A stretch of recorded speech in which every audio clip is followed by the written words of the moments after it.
Assalamualaikum warahmatullahi wabarakatuh. Innal hamdalillah nahmaduhu wa nasta'inuhu wa nastaghfiruh wa na'udzu billahi min shururi anfusina wa sayyiati a'malina. Man yahdihillahu fala mudilla lahu wa man yudlilhu fala hadiya lahu. Asyhadu an la ilaha illallah wahdahu la syarika lah wa asyhadu anna Muhammadan abduhu wa rasuluhu alladzi la nabiyya ba'dah. Shalawatu rabbi wa salamuhu wa barakatuhu alaihi wa ala alihi wa sahbihi ajmain, amma ba'du. Baik, ikhwah sekalian rahimani wa rahimakumullah. Alhamdulillah, di pagi hari ini kita kembali akan melanjutkan pelajaran Qawaidul Arba'. 4 kaidah dalam memahami tauhid. Kitab ini ikhwah merupakan muqaddimah sebelum seseorang mempelajari tauhid. Ya. Jadi nanti beliau punya tulisan yang berjudul Kitabut Tauhid, yang membahas secara tuntas ya tentang tauhid uluhiyah dan kesyirikan yang terjadi di tengah-tengah masyarakat, bahkan di zaman Nabi Sallallahu Alaihi Wasallam. Nah, seseorang sebelum menginjak mendalami Kitabut Tauhid, maka beliau berikan sebuah landasan, fondasi, pijakan, agar dia punya bekal dasar dalam mempelajari tauhid. Ya. Jadi 4 kaidah ini terkait dengan hakikat kesyirikan yang terjadi di zaman Nabi Sallallahu Alaihi Wasallam, ya, di kalangan orang-orang musyrikin Arab, ya, musyrikin Arab. Dan ikhwah perlu ketahui, di antara faedah dari mempelajari sebuah kitab, sebuah risalah, adalah apa ya, supaya kita mempelajari ilmu itu secara teratur, ya. Jadi kita berusaha belajar itu secara teratur, dari kitab ke kitab yang lainnya, dari risalah ke risalah yang lainnya, seperti itu. Ya, pelan-pelan kita pelajari, kita selesaikan kitab demi kitab, dan ini yang diajarkan oleh para ulama seperti ini. Ya, jadi kita menyusun ilmu secara teratur. Ya, karena seseorang jika ingin mendalami disiplin sebuah ilmu, ya, maka dia perlu mempelajarinya secara step demi step, tahap demi tahap, ya, dari satu kitab ke kitab yang lainnya. Di sini menunjukkan bahwasanya penulis ini seorang pendidik, ya, seorang pendidik, seorang pengajar, pingin agar para tulabul ilm, pingin agar umat ini faham tentang ilmu Allah Subhanahu wa ta'ala secara mendalam. Dari tulisan-tulisan beliau terlihat bagaimana kedalaman ilmu beliau dan kedalaman bahwasanya kasih sayang beliau kepada kaum muslimin. Dia karang sebuah kitab dari yang dasar masuk tingkatan yang menengah, seperti itu ya, secara teratur, step demi step. Dia inginkan agar kaum muslimin faham betul tentang syariat Islam, tentang tauhid, apa itu syirik yang harus kita hindari. Baik, dari sini ikhwan, nasihat dari kami, ketika seseorang belajar, tidak hanya mengikuti kajian tematik saja, memang kajian tematik itu juga baik dan bagus. Kita berkumpul ya dengan kawan-kawan kita ya untuk mengecas keimanan kita, bertemu dengan orang-orang yang soleh. Namun di kajian tematik itu sifatnya tidak mendalami ilmu. Kita hanya dapatkan potongan-potongan ilmu saja ya secara global. Dan untuk memahaminya secara terperinci, tentu kita butuh kajian-kajian kitab yang secara teratur, secara bertahap ya, kitab demi kitab yang harus kita selesaikan. Dari sini ikhwan, maka insya Allah ta'ala kalau kita mau mempraktekkan nasihat-nasihat para ulama, mempelajari kitab ya dengan rutin, kemudian kita selesaikan satu kitab, ganti ke kitab yang lainnya, insya Allah secara tertib seperti ini dan secara teratur, kita akan memiliki pola pikir yang lebih baik dalam memahami agama Allah Subhanahu wa ta'ala. Dan demikian kita berniat ya untuk bisa menyampaikan kepada orang lain. Ya, kita niatkan agar untuk bisa menyampaikan kepada orang lain. Makanya sering saya sampaikan kepada ikhwah, kalau antum atau kita belajar sebuah kitab, usahakan kita istiqomah di atas mempelajarinya, selesaikan kitab tersebut, dan kita niatkan setelah kita mempelajari kitab ini, kita ajarkan kepada orang lain, kita sampaikan kepada orang lain. Sehingga kalau kita punya niat ingin menyampaikan kepada orang lain, kita akan berusaha untuk faham ya dari apa yang kita pelajari dari kitab tersebut. Ya kan ya? Nah, kita bukan berarti menyudutkan atau menganggap remeh kajian tematik, tidak. Hanya saja di kajian tematik itu ilmunya terpotong-potong dan tidak tertata dengan baik. Tidak tertata dengan baik. Maka penulis rahimallahu ta'ala, termasuk metode beliau ya, mengajarkan ilmu secara bertahap. Ya, menyelesaikan satu kitab ke kitab yang lainnya, sehingga dengan demikian akan mengokohkan seseorang dalam pijakan disiplin sebuah ilmu. Baik ikhwan, kita akan baca insyaallah ta'ala syarah dari Syekh Dr. Haitham hafidhahullah ta'ala.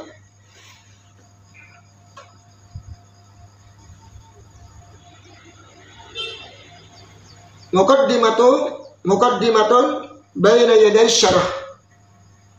Ya, pendahuluan ya dari syarah kitab ini.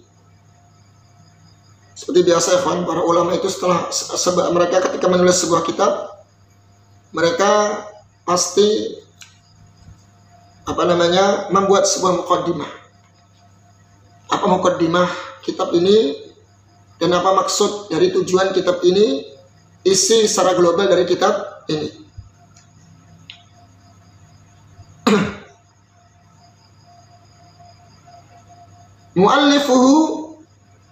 Mu'allifu hadzal matni, penulis kitab ini.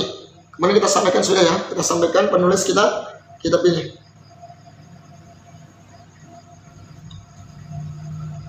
Huwa Syekhul Islam wa mujaddid dakwat tauhid. Dia adalah Syekhul Islam, mujaddid, pembaharu ya, dakwah tauhid. Al-Imam Muhammad bin Abdul Wahhab bin Sulaiman At-Tamimi, kunyatuhu Abul Husain. Syekh Muhammad bin Abdul Wahhab bin Sulaiman At-Tamimi ya, dan kunyah beliau adalah Abul Husain. Kita sudah sampaikan kemarin ya biografi beliau. Beliau seorang yang luar biasa, hidup di tengah-tengah lingkungan yang penuh dengan ilmu. Bahkan beliau belajar dari orang tuanya sendiri, kemudian di ulama-ulama di sekitarnya. Kemudian beliau melanjutkan dengan rihlah, perjalanan panjang untuk mencari ilmu. Bahkan beliau sebelum balik sudah hafal Quran. Wulida fil Uyainah. Beliau dilahirkan di Uyainah pada tahun 1115 Hijriah. Wa tuwfiya fi Dir'iyah sanah, kemudian diwafatkan di Dir'iyah pada tahun 1206. Ya, kemudian kita sampaikan bahwa umur beliau kurang lebih 91 tahun. Baik.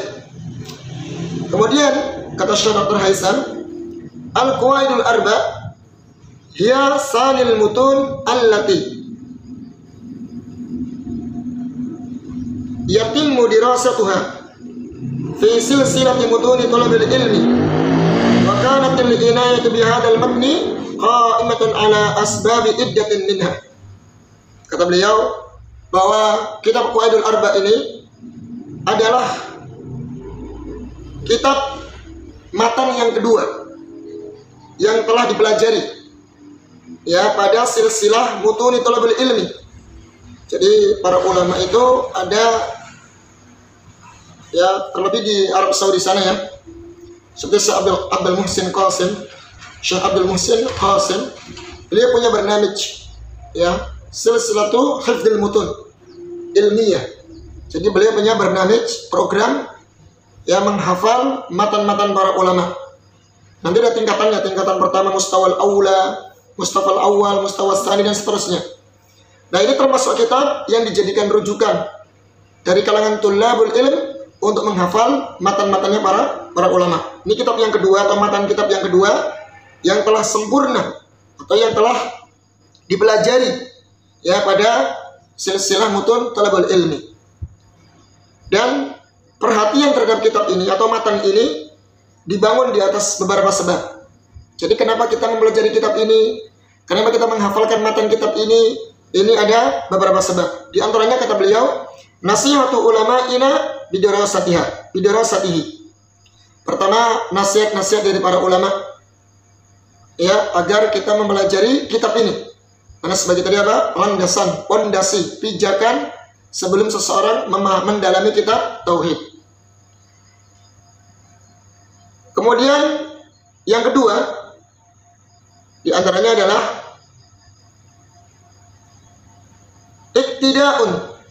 iktidaan bi ulama salafis salih.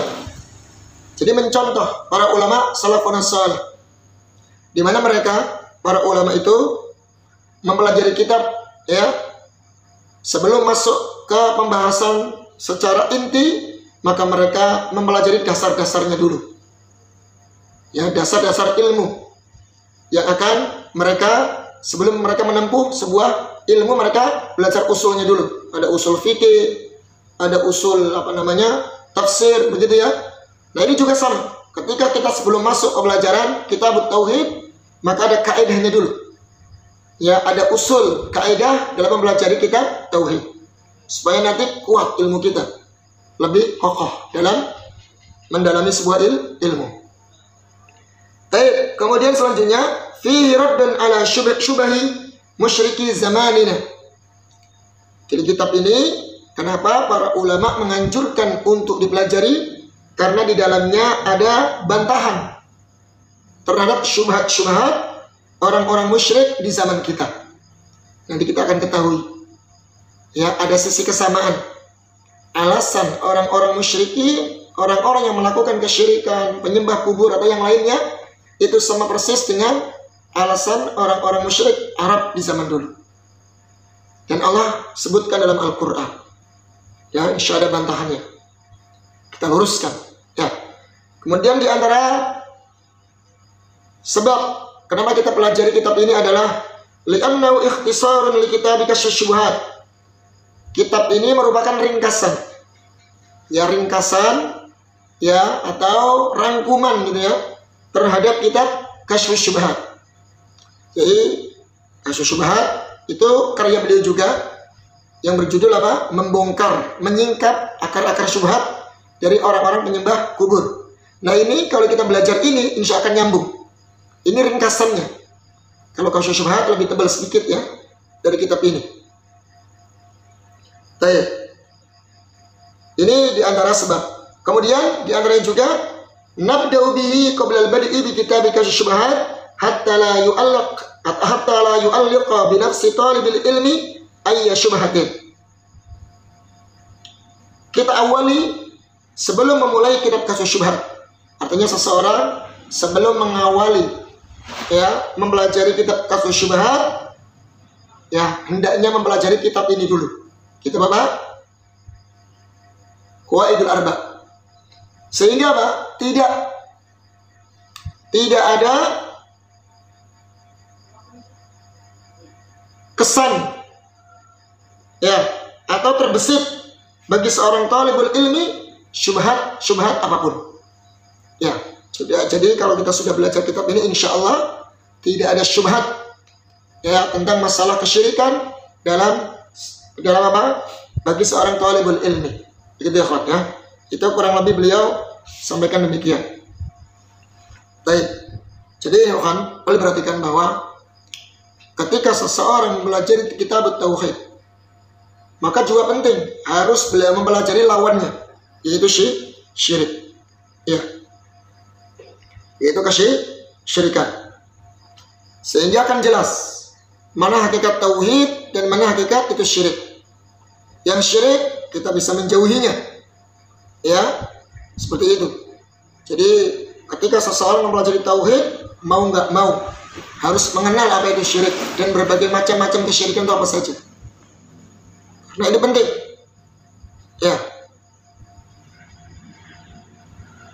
Asy-syai' yattadihu bididdiha. Sesuatu itu akan jelas dengan lawannya. Wa bididdiha tatabayyanul asya'. Karena dengan lawannya maka akan jelas segala sesuatu. Kita akan paham tauhid kalau kita paham apa itu syirik. Kita paham apa itu sunnah kalau kita paham apa itu bid'ah. Kita paham apa itu ketaatan kalau kita paham apa itu maksiat, dan seterusnya. Jadi dengan lawan, dengan mengenal lawannya, maka sesuatu itu akan semakin jelas. Maka beliau akan jelaskan insyaallah ta'ala secara spesifik bagaimana kesyirikan yang terjadi di zaman Nabi Shallallahu Alaihi Wasallam yang sampai saat ini pelaku kesyirikan atau penyembah kubur mereka sama beralasan, berargumen dengan orang-orang musyrikin di zaman dahulu. Ayat kita baca lagi.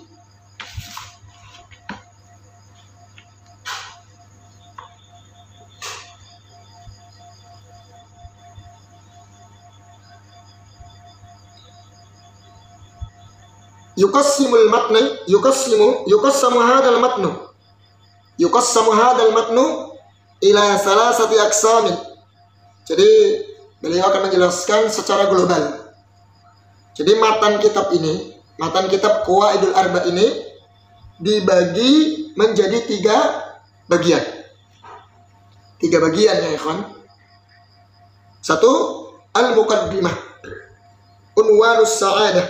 Seperti biasa, beliau walaupun kitabnya sangat tipis, tapi beliau tidak melewatkan tentang muqaddimah dulu tidak terlewat memberikan muqaddimah. Beliau tetap memberikan muqaddimah tentang apa? Unwanus sa'adah, tanda-tanda kebahagiaan seorang hamba. Apa sih tanda kebahagiaan seorang hamba? Nanti beliau akan jelaskan di muqaddimah insyaallah. Yang kedua, ahammiyatu dirasat tauhid. Yang kedua, beliau juga di muqaddimah menjelaskan tentang pentingnya mempelajari tauhid. Mempelajari tauhid. Pentingnya mempelajari tauhid. Bagaimana sih pentingnya mempelajari tauhid? Karena kalau kita buka kitabnya para ulama, Masya Allah keutamaan tauhid sangat luar biasa. Di antaranya ikhwan, Nabi kita alaihi salatu wassalam bersabda dalam hadis qudsi, Allah Subhanahu wa taala berfirman, "Ya bani Adam, law ataitani bi qurabil ardi khataya thumma lakitani lam tusyrik bi syai'a la ataituka bi qurabiha maghfiratan. Lihat, Allah Subhanahu wa taala berjanji kepada hamba-hambanya yang bertauhid dengan ampunan yang sangat besar. Wahai Bani Adam, seandainya engkau datang kepadaku dosa sepenuh bumi ini, hampir dosamu itu memenuhi bumi ini, kata Allah. Kemudian engkau datang kepadaku dalam keadaan engkau tidak menyekutukanku sedikit pun, tidak berbuat syirik kepadaku sedikit pun. Apa kata Allah? Apa balasannya? Ketika orang yang bertauhid tidak berbuat syirik sedikit pun, la ataituha bi qurabiha maghfiratan. Saya akan berikan kepadamu ampunan sebagaimana sepenuh bumi ini. Sebanding, bayangkan, saya akan berikan ampunan kepadamu dengan ampunan yang memenuhi bumi ini juga. Allahu Akbar. Ini kan syaratnya bertauhid. Sekalipun dia membawa dosa di hadapan Allah Subhanahu wa taala, kalau dia bertauhid, tidak berbuat syirik, maka Allah Subhanahu wa taala akan memberikan ampunan kepadanya biidznillah. Ada jaminan. Mungkin sekalipun dia harus dibersihkan dulu dosa-dosanya, namun tetap dia akan ada jaminan masuk ke dalam surga Allah Azza wa Jalla. Kemudian yang ketiga, bagian yang ketiga kata beliau al-qawaid. Ya, beliau baru menjelaskan tentang 4 kaidah terkait masalah tauhid. Ya, terkait masalah tauhid. Tapi ikhwan, sekarang kita baca ya matanya langsung saja. Kita baca matanya secara langsung.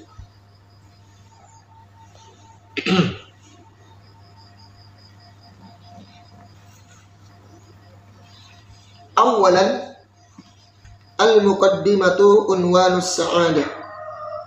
Yang pertama adalah muqaddimah tentang tanda kebahagiaan. Tanda kebahagiaan seorang hamba itu apa? Beliau akan menjelaskannya. Bismillahirrahmanirrahim. Qala al-muallif rahimallahu ta'ala, Bismillahirrahmanirrahim. As'alullahal karim Rabbal arshil azim ayyatawallaka fid dunya wal akhirah wa ayyaj'alaka mubarakan aynama kunta. Baik, mungkin sampai sini dulu. Kita bacanya ya. Kita terjemahkan seperti biasa. Beliau mengawali dengan Bismillahirrahmanirrahim, dengan basmalah. Saya memohon kepada Allah Subhanahu wa taala yang maha mulia. Saya memohon kepada Allah Subhanahu wa taala yang maha mulia, Rabb, pemilik arsy yang agung, Rabbal arsyil azim, Rabb pemilik arsy yang agung, agar Allah Subhanahu wa taala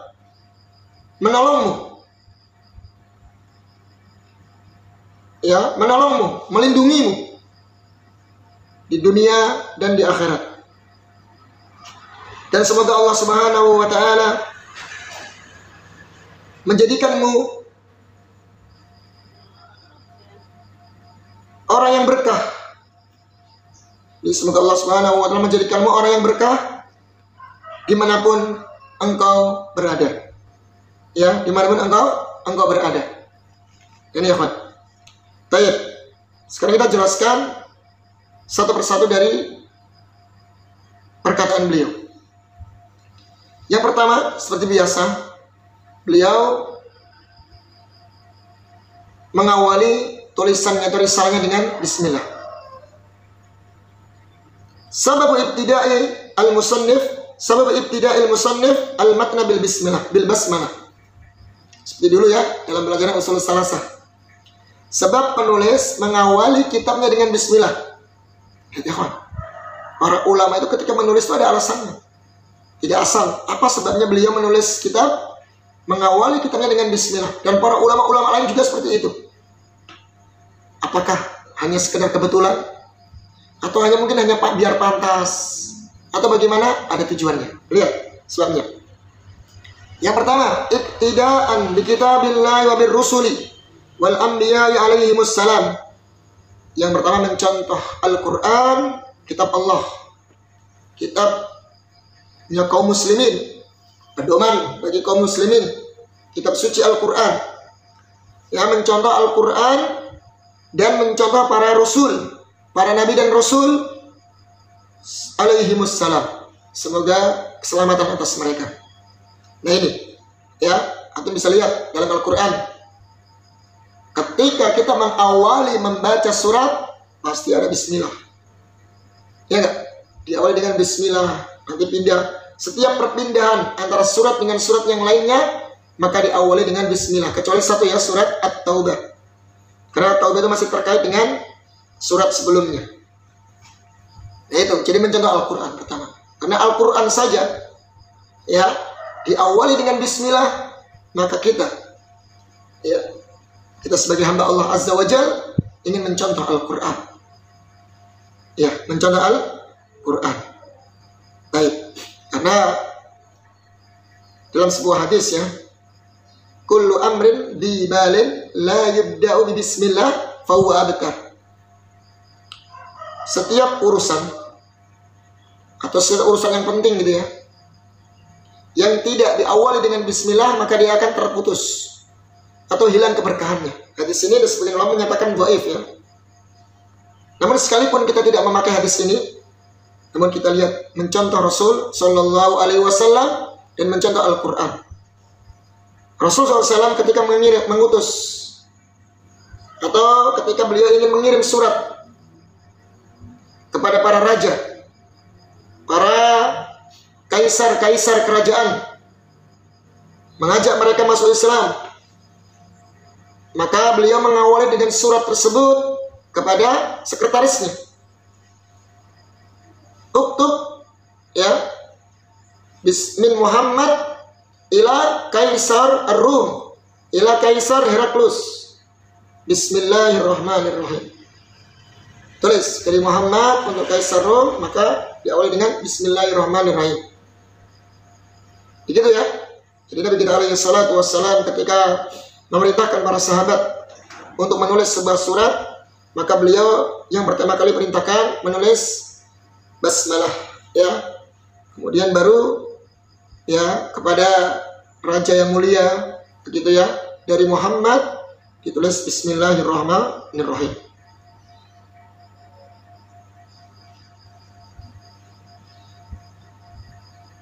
Kemudian ya kawan, alasan yang selanjutnya, yang kedua, ta'assiyan liman qablahu minal ulama'i wassalaful